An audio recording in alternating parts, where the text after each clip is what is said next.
E a gente voltamos para mais um vídeo, né? Quarta aula, né? Quarto vídeo dessa série de vídeos sobre programação de computadores.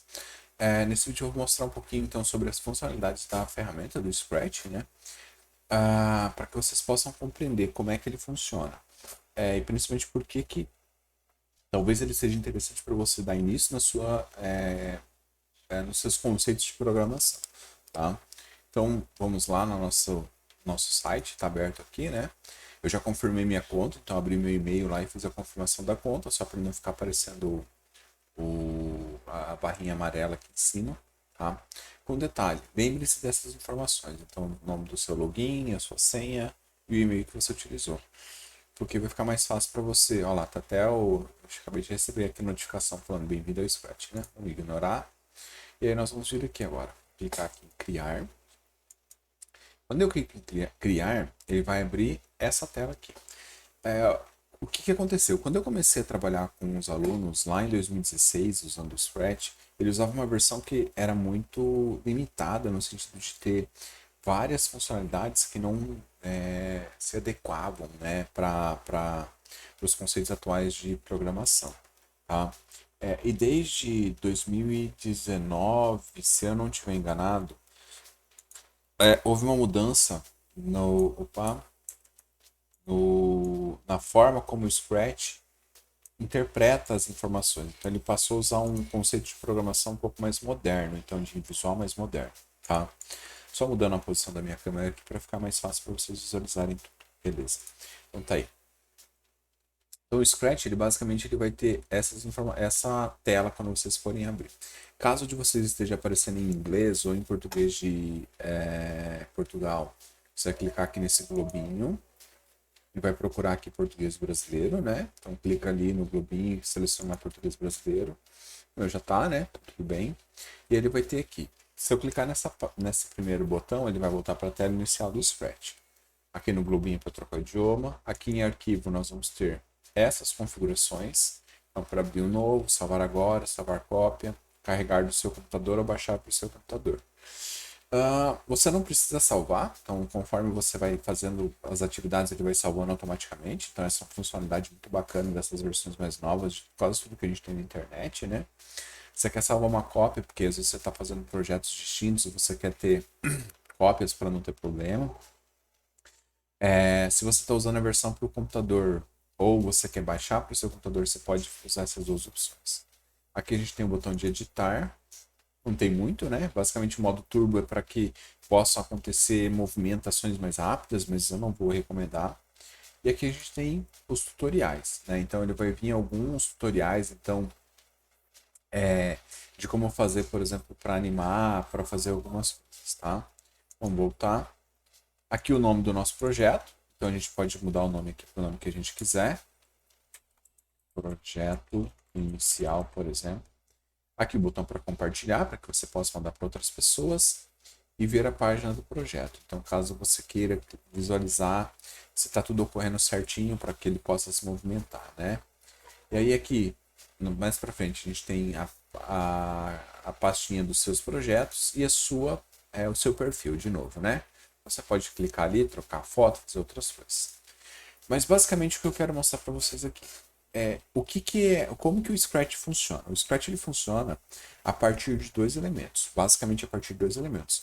O primeiro elemento é o que nós chamamos de ator. O que é o ator? É o bonequinho que vai estar dentro do seu programa para fazer as interações, seja se movimentar, interagir com algum outro ator, com algum elemento que você vai ter no seu ambiente. Então, o ator. Então, tá aqui, né? Então, o ator tá nessa parte aqui, tá vendo onde está mostrando? A gente tem aqui o ator que o básico inicial é o gatinho, eu posso trocar ele, depois nos próximos vídeos a gente vai entender como trocar, como mudar a skin dele, como aumentar, diminuir, tá? E o outro elemento importante do nosso Scratch é o que nós chamamos de palco, que é o cenário. Basicamente o cenário é onde esse nosso ator vai interagir. Tá? Esse cenário pode ser um cenário padrão, pode ser um cenário que você mesmo criou, pode ser um cenário que você pegou da internet. Então você pode também desenvolver o que você quiser com esse cenário. Mesma coisa do ator. Nos próximos vídeos a gente vai ver como trabalhar a interação de troca de cenário, criação de cenários novos ou o que você quiser fazer. Então, são os dois elementos mais importantes do nosso Scratch, tá? Então, o primeiro deles é o ator, e eu digo que muitas vezes o ator é mais importante do que o cenário, porque é a partir do ator que você vai criar, sei lá, 80% dos comandos, das tarefas que vão ser executadas, e o cenário é o restante, porque é onde você vai fazer as interações. Então não adianta você ter um bichinho andando de um lado para o outro se ele não está interagindo com nada. Então você vai ter o cenário para fazer, beleza? Então aqui está o ator, aqui está o cenário. Aqui está em branco, né? Depois eu vou trocar. E aqui em cima vocês podem ver que aparece o nosso atorzinho aqui, o gatinho, né? Então, aqui ele vai estar representando, aqui quando nós inserimos um cenário bonitinho, ele vai aparecer o cenário com o ator e o que você estiver fazendo vai aparecer nesse cantinho aqui, nesse quadrado que aparece, tá? Acima desse quadrado nós vamos ter esses 3 botões aqui para a questão da divisão das telas, né? Então você pode mudar como você quer. E aqui nós temos 2 botões que são importantes depois que nós criarmos os nossos códigos. O botão IR, que vai executar tudo o que você fez, e o botão parar, que é para parar a execução do que você está criando, beleza? Os códigos vão ser inseridos nesse espaço maior, tá vendo aqui, ó? Então, esse espaço maior é onde nós vamos inserir os nossos códigos. A gente pode mexer na proporção... a gente não consegue mexer muito não, mas dependendo, algumas vezes a gente vai conseguir mexer na proporção aqui desse tamanho, tá? Mas aqui a gente está vendo o lugar onde nós vamos inserir o código. Por que é essa parte mais importante, pelo menos por enquanto? Porque muitas vezes você vai ter que inserir muitos códigos, então se esse espaço fosse muito diminuto, você não conseguiria ver tudo isso. Aqui, mais para a esquerda, a gente vê os comandos, tá? E no canto esquerdo, os tipos de comandos que a gente pode inserir, tá? Então a gente tem aqui 9 tipos de comandos que podem ser inseridos.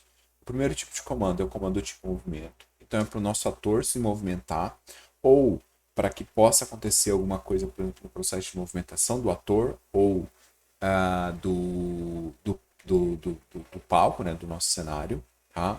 Então são vários comandos de movimentação, tá vendo? Então todos esses azuis aqui são os comandos de movimentação. Depois a gente tem os comandos de aparência, são os comandos roxos. Os comandos de aparência vão estar relacionados com a interação entre os atores e entre o ator e o cenário. Tá? Esses comandos podem ser de aparecer uma mensagem na tela, para que aconteça uma mudança de fantasia.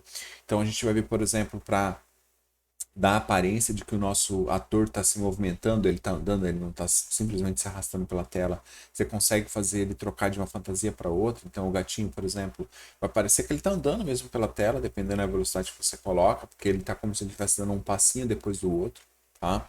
Ou que seja o palco. Você pode aumentar o tamanho, diminuir o tamanho, mudar a cor que está acontecendo alguma coisa. Então você tem um monte de coisa relacionada com a aparência. O próximo bloco de comandos são os comandos relacionados com som. Então, para que você possa, por exemplo, tocar algum som, imagina que você está fazendo um jogo de rebater uma bola. Então, toda vez que a bola bate na raquete, toca algum determinado som. Tá? Eu não recomendo muito usar sons, principalmente assim inicialmente, porque senão fica muito chato, mas aí depois você pode ir melhorando. Tá? O bloco de comandos de eventos, esse bloco de comandos ele é importantíssimo, porque é ele que vai definir como o nosso programa vai começar e como algumas vezes o nosso programa vai terminar. Tá? Então ele é importantíssimo. Tá? O bloco de comandos de controle, ele é basicamente para que nós possamos definir controles no sentido de quantas vezes uma determinada tarefa vai se repetir, se vai acontecer alguma coisa quando um ator interage com o outro, quando um ator chega na borda do cenário, o que vai acontecer quando o ator chegar a, sei lá, 100 vezes que ele interagiu com a bola. Então a gente tem vários comandos ali de controle, tá? Depois nós temos os sensores. Os sensores vão estar relacionados com quando o ator ou o palco interage com alguma coisa que tem no ator ou no outro palco, o que vai acontecer? Ou quando você está apertando alguma tecla do teclado, ou quando você está apertando o mouse, quando você está fazendo alguma coisa ali, o que vai acontecer? Então são os sensores. Os operadores são basicamente para que nós possamos inserir. Inicialmente aqui esses primeiros operadores são operadores matemáticos, tá? Então soma, subtração, multiplicação, divisão, gerar um número aleatório, comparar se, uma informação é maior ou menor ou igual a alguma coisa. Depois nós temos blocos de operadores lógicos para comparar se, por exemplo, vamos pensar na média, para você aprovar de ano, passar de ano no IFMT, a sua média é maior do que 6 e você tem mais de 75% de aprovação. Então, tá vendo E? Ou para ver se alguma coisa atende a alguns dos requisitos. Então, vamos pensar aqui,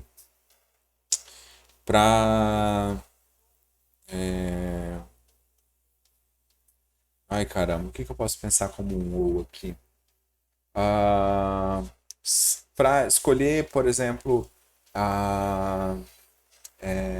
vamos pensar que você vai escolher cores, né? Então você vai fazer com que o ator interaja com cores diferentes. Então, ou ele encostou na cor azul, ou ele tocou na cor rosa, tá? E o não é para dizer que não, se acontecer alguma coisa relacionada a negativo.